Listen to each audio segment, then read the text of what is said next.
to episode 3 of the Bat Flip. We're getting up there in age. Episode 3, another great weekend for the Vols. The Bat Flip. It's the Tennessee Baseball Show exclusively. And I'm Landon Ravy. With me always, Dylan Taylor, Murphy Carlton. I want to thank our sponsors real quick before we get into it. Tennessee Tap House, Hound Dogs, and Blue Water Climate Control. Also, our network, Volunteer Roadshow, do a great job of making the show possible. Thank you for all you do. Let's get into it. It's Vols coming off the sweep and a win on Thursday, so a 6-game win streak. And, another milestone weekend. Coming to the series, or coming to the weekend on an 8-game losing streak to LSU. You get your second sweep over the Tigers in program history. You lost 15 out of the last 16 to them before this weekend. So good to get over the hump. And, here we are talking about a team that's really solidified themselves at the top of the SEC. Right now we're tied for first in the SEC East. 2 walk-offs in one day. You get Sean Hunley is the SEC player or SEC pitcher of the week. Evan Russell with the Golden Spikes Award for his 3 home run performance. He's the 5th player to hit 3 home runs in a game since Cody Hahn did it back in 2009 against Ohio.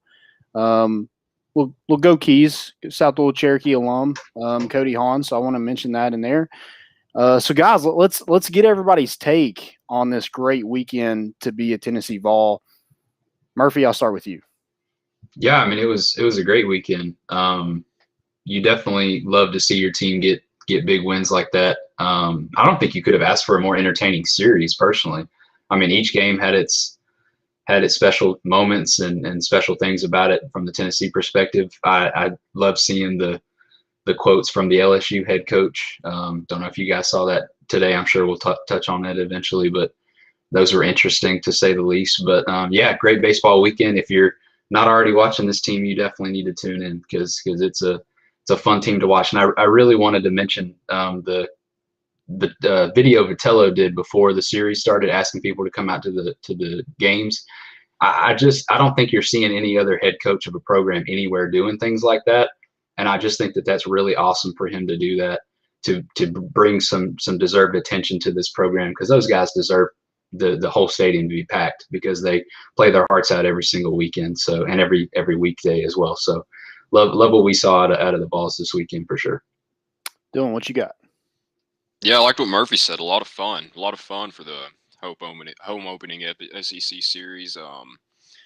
Always good to beat a SEC rival. Not really as you don't think LSU is much of a rival for the Vols, but in baseball, I mean, with a program that's as rich in tradition and history as they are and recent success, really. I mean, it's fun to win. It's fun to see a Tennessee team winning. So that was my main takeaway. I mean, this team's not scared to play against anybody. It doesn't look like. And I mean, you got Bama coming up this weekend. You got Vanderbilt looming after that. So we're going to learn a lot more about this team. But kind of what we said before, I like the early returns so far.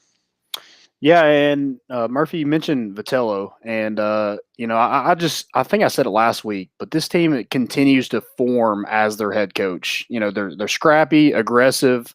They're not scared of the moment. They actually live for it. You know, you saw that with Lipsius, you saw it with Gilbert, you saw it with the double play on Friday night with Max Ferguson and Liam Spence. They thought they had a runner on, and they thought they had a hit, and we kind of just slam the door, and just a great performance.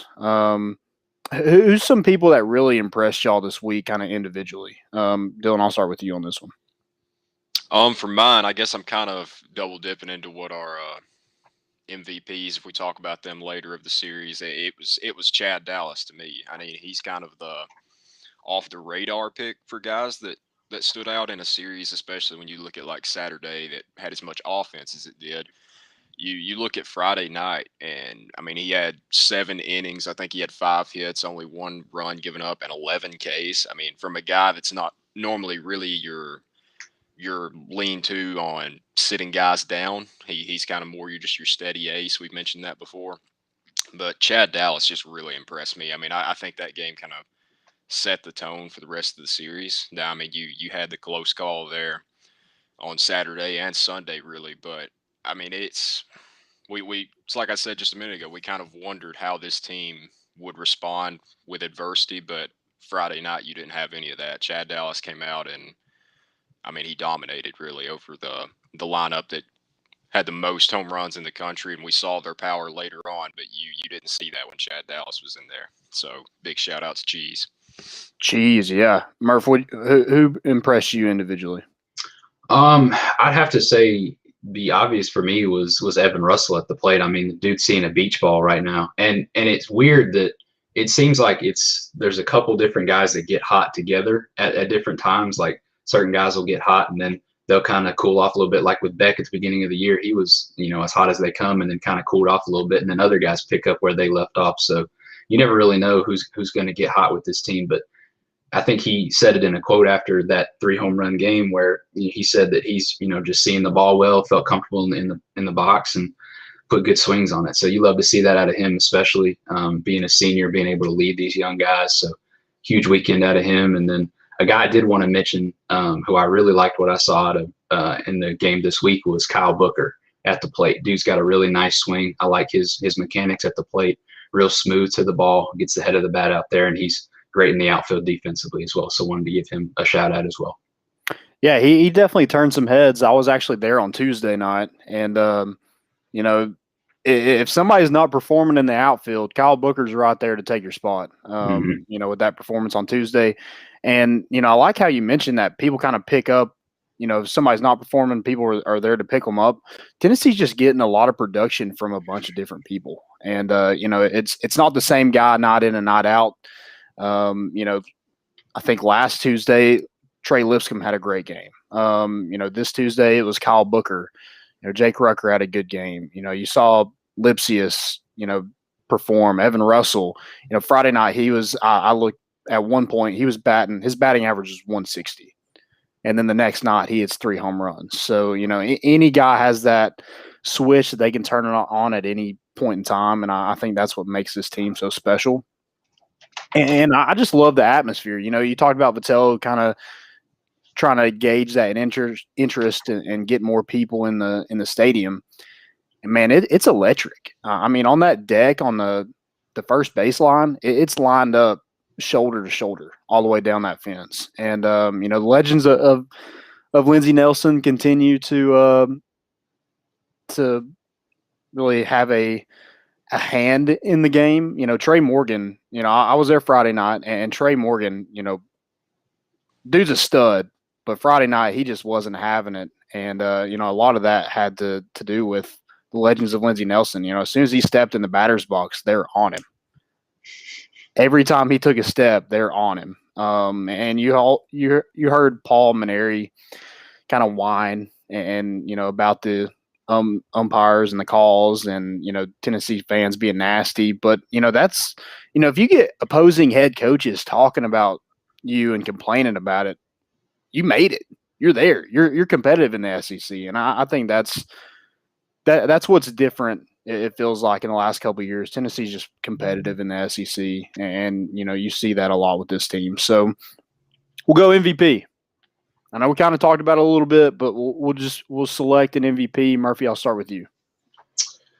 I got to go with my man Evan Russell. I mean, dude was seeing it at the plate, put some good swings on it, hit the ball. I think all 3 of his home runs the other night were 100 miles an hour off the bat, so I'll go with Russell. Okay, Dylan. Yeah, I mean, I want to say Drew Gilbert, but yeah, I think I've got to go Evan Russell too. Just, I mean, you kind of mentioned it a minute ago with Lipscomb. Like, I know Lipscomb plays a little bit third base, but outfield too. That's a guy that I think we mentioned last show that you see somebody step up like that when one of your guys is struggling and they can take the spot just that quick. You kind of feel bad for Lipscomb a little bit. I mean, he comes out and has the game that he did, and then Evan Russell follows it up with 3 bombs. So, I mean, you kind of feel bad in that sense, but you want the best guy playing. So, I mean, I think the best guy this week was Evan Russell. Hopefully he keeps it up because he's an exciting player to watch. He's like Gilbert. I mean, I know Russell would have the plate stomp every time he hit the home run, which I love to see. I'm sure Paul Maneri doesn't like that kind of stuff in the game, but who cares? Obviously, I mean, he just got swept, so yeah. I'll go Evan Russell. Who needs class when you're winning baseball games? Right. I mean, it's another point on that. Sorry, I don't mean to cut you off, but it's No, so you're good. nice to have fans in the stadium now. I mean, this time last year, who would have imagined the legends of Lindsey Nelson coming out like that? But now, I mean, it just shows the kind of impact that home field advantage. I mean, you kind of question sometimes, with a good team or a great team, like how much does home field advantage really play in? I mean, with a guy like Trey Morgan, I think you saw that on this last weekend. I mean, like you said, he's a stud, but just you're constantly getting annoyed by the fans over there. I mean, I love it. Those guys. I'll go Evan Russell MVP, but the legends of Lindsey Nelson, they're right behind there. Yeah, I like it. I want to say the broom right here next to me would be the MVP, but I'm gonna go a little different. I'm not even gonna go a player. I'm gonna go Frank Anderson because this pitching staff continues to impress me. And it's not like we have a lighter or a rocker or a pitching staff like Vanderbilt, even a Marceau at LSU who's a stud. Tennessee's got some dudes. I'm not trying to say that, but they don't have, right now they don't really have that solidified ace or a big leaguer, a guy that they think is going to be a first round pick. Maybe Blade Tidwell gets to that point, but right now we're not giving away bases. I think Tennessee only walked 6 batters this whole weekend. So you're throwing strikes and you're letting the defense play behind you. You're giving them a chance. I've just been super impressed with Chad Dallas, Blade Tidwell, even Heflin. I think had 9 strikeouts in like 5 innings.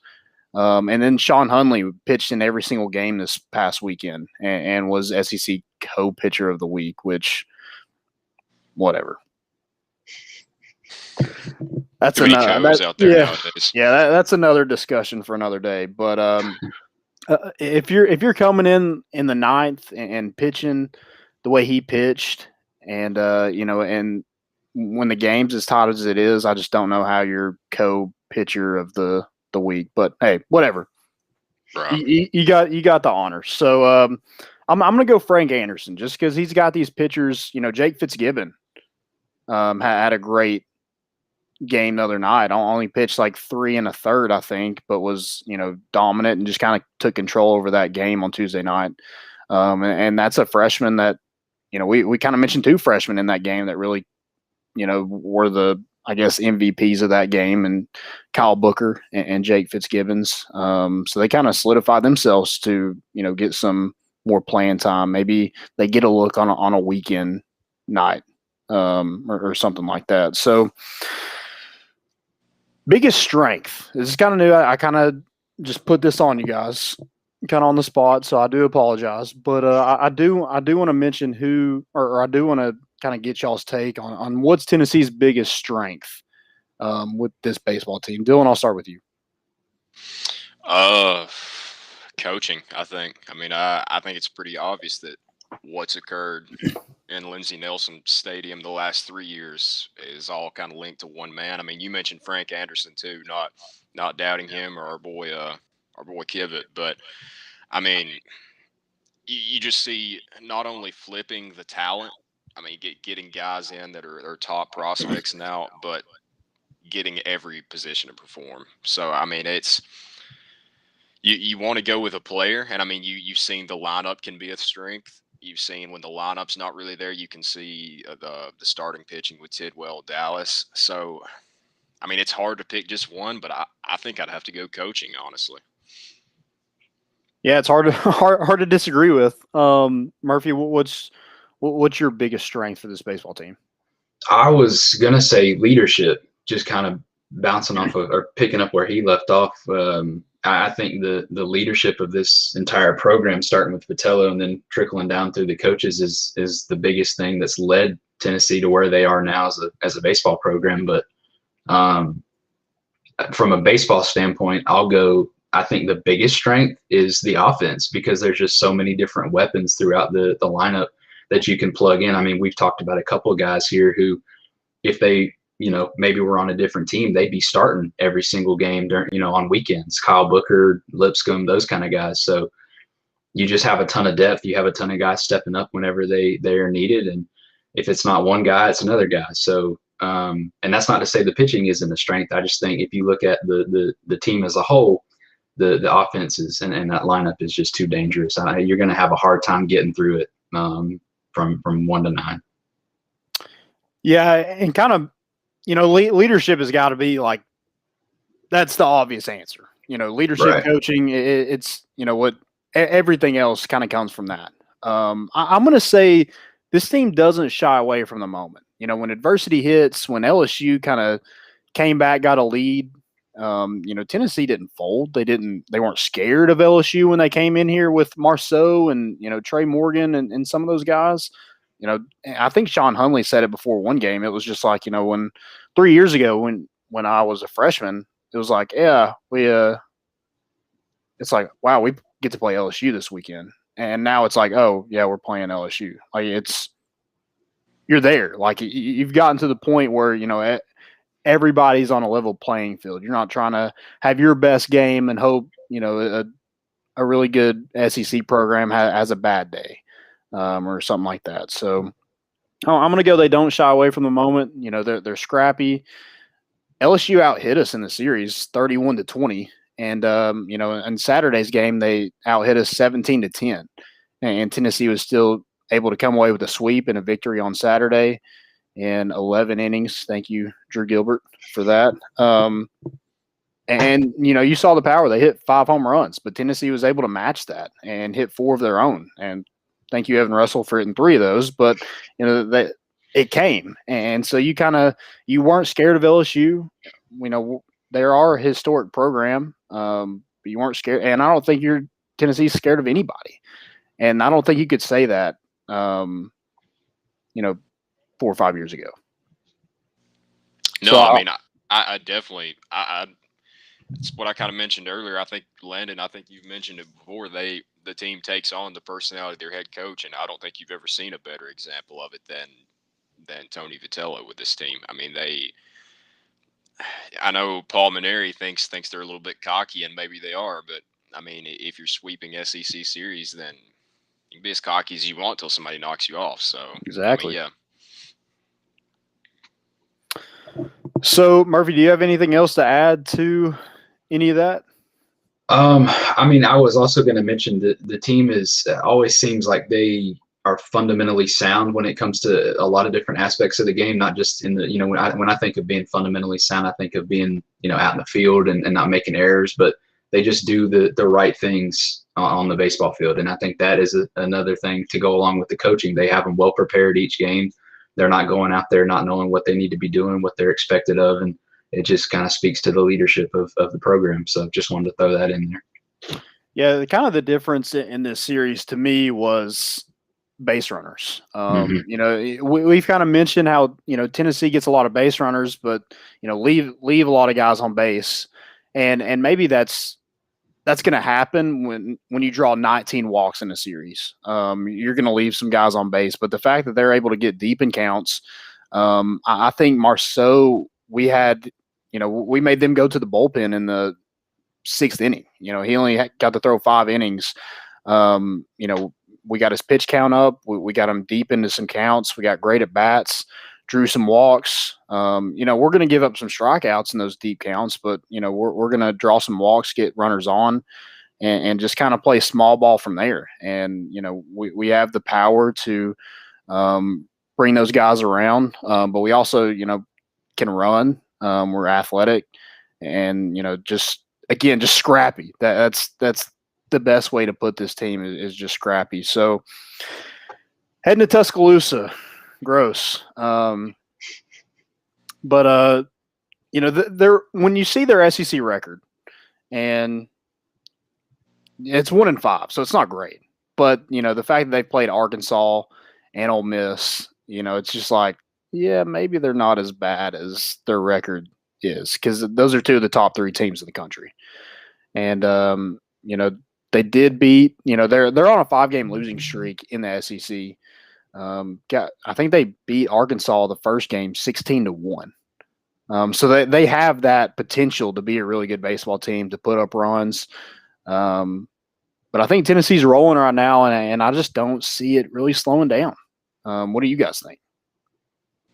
Yeah, I mean, Bama's a solid team. I mean, I think they cracked the top 25 in one of the 15 baseball polls there are out there within the last couple of weeks. I don't remember which one it was, but I feel like I saw them at 23 there for a little bit. But as you said, starting off 1-5, that's not going to keep you around there. I mean, they've got good young players, but I don't think they have the overall experience to hang with us, which feels weird to say because when I think about this Tennessee team, I still think of them, like you said, as a young, scrappy team. But I mean, you've got experience throughout the roster now. So, I mean, no SEC series is ever going to be easy. But I mean, you have to think that this is a series win. I don't know if I'd project a sweep again. I mean, It'd be nice. there is, right? Yeah, I mean. 2 SEC sweeps in a row. I mean, who would have thought that under Dave Serrano the last couple of years? So, I mean, it won't be easy, definitely. But I think I think we've got the better lineup. I think we've got the better bullpen and the better starters. So, hopefully that equals a series win. Murph? Yeah, I was going to say, on paper, you look like the better team going into Tuscaloosa. So it definitely looks like a series that Tennessee should be able to come out with the win. I think it's all about just riding the confidence and the momentum that you've kind of built up in the last few games you've been playing. You played a really good LSU team really well, swept them, had some interesting games, some fun games. You got a midweek win there this week as well. So just continuing to ride that momentum into this weekend and don't let the foot off the gas. Just continue with that, and you should come out with a series win. Hopefully a sweep, like you said, that'd be nice. But I don't think they'll have any issue with a series win. Yeah, absolutely. Dub said got to play hard. He also said we sweeping Bama this weekend. We all said that'd be great. But this Bama team is a good baseball team. I think when I forget who released the kind of regional, kind of the NCAA tournament projection, and Tennessee was a host in that, but Alabama was a 3 seed. So it's not like they're a slouch. They're going to be a good baseball team. They just, had a pretty sucky draw of their first couple series. So, yeah, look for a series win this weekend. Guys, do y'all have anything else before we kind of get out of here, wrap this thing up? I did. I saw the Legends of Lindsey Nelson tweeted out about a couple hours ago that the Florida first baseman had either blocked them on Twitter, something like that, to where they couldn't see it now. So it's good to know the boys are doing the research too, and word is starting to spread already that if there's something you don't want them knowing, you may want to get it off there because it will be used again. They gave Western Carolina the catcher. He was probably 7 foot tall, and they constantly called that man Sasquatch. To the point where he was like laughing as he was walking to the batter's box. He would just laugh because that's all you can do. But he smoked one, and he kind of hushed them a little bit. He smoked one, and kind of gave them the lead there 2-1. But then it was all Tennessee. But man, they gave him hell. And I'm glad they're on our side because I don't want any part of the Legends of Lindsey Nelson. Yeah. I mean, you've seen it. I can't remember what school is it. Is it Texas A&M that does the ball count just in a row? That one famous video. I mean, I'm sure y'all have seen it before. They do that too. Yeah. Yeah. Okay. Yeah, that's what I was. Yeah, I was wondering what all was in the arsenal there. So it's good to know they've got everything down. Yeah, it's like some of the stuff they say. I'm like, ooh, I don't know if I would just yell that, but hey, they've had a couple beers in them, so just enjoying the atmosphere. Till somebody stops you, keep rolling with it. It's working, exactly. Obviously. Yep. Let them be, feeding into that atmosphere, feeding into that momentum. And Murphy, do you have anything else before we head out?